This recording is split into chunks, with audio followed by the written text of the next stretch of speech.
in the current relationship trends that we are seeing right now, either they are too complex to understand or too simple. Like that's the way the generations are looking. And for our generation, I still remember how Chetan Bhagat love story books were. It meant a lot. I think you people also kind of understand what I'm trying to say. So now we are joined by Mr. Chetan Bhagat. So let's talk to him about the current trends. Is love stories still cringe or problematic? Is that how the love stories are being looked? What about this trend? And a lot of other things. So let's just like I heard you saying that your next book that is about Instagram and how the whole kidnapping point. I've heard that. So my first question is, how updated are you with the Instagram trends and how often do you follow the trends that are happening? Well, I have to. Okay. As a writer who writes and wants young people to read, I have to know what's going on. Plus, I am a naturally very curious person. Okay. So whether it's Instagram or Chat GPT or whatever it is happening, I have to be on top of it, and I like to be on top of it. Okay. So, is there any good trend that you have seen in the recent time, which is like because the trends are fastly changing, good trend, and the most bizarre or annoying trend that you have seen in the recent time on Instagram? So there is a lot of negativity Okay. on social media. So that's the bad part. So I'll answer the bad part. The bad part is that people often are very negative or doom scrolling, like giving negative news or saying that this is bad, that's bad, and it makes us feel that the whole world is a horrible place. But I think that's not actually true representative. Most of the Okay. world is not bothered about posting negative things.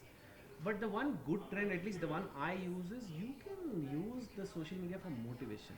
I'm Okay. a motivation speaker, and people ask me, how do I stay motivated? Like, Instagram has so many motivational videos. YouTube has so many motivational videos. And I almost listen to one every day. Okay. So I think that to keep inspire yourself, who you follow is very important. Okay. You can follow sportsmen and people who've really done inspiring things.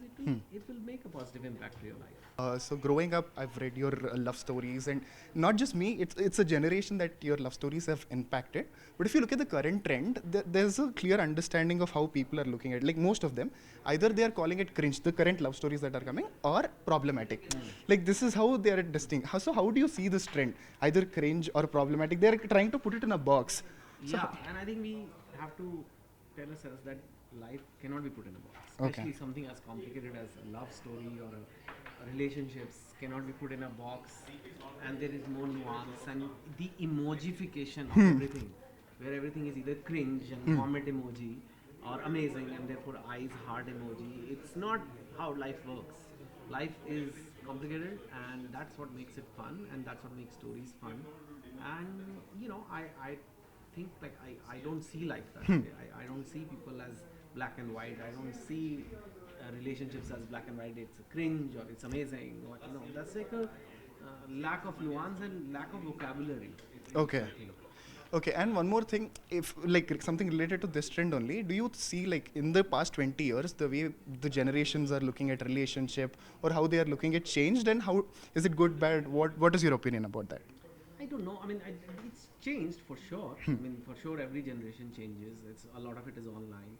People prefer to talk online now. People like to chat rather than be on calls, and I think while chat has many benefits, you can just message and the other person can reply. But I feel it also takes away something from communication when we see each other face to face. We read each other apart from the words we say. Like I can tell that you look upset, or you look really happy today, or it's very hard to do that on chat. And I think somewhere down the line we are missing that.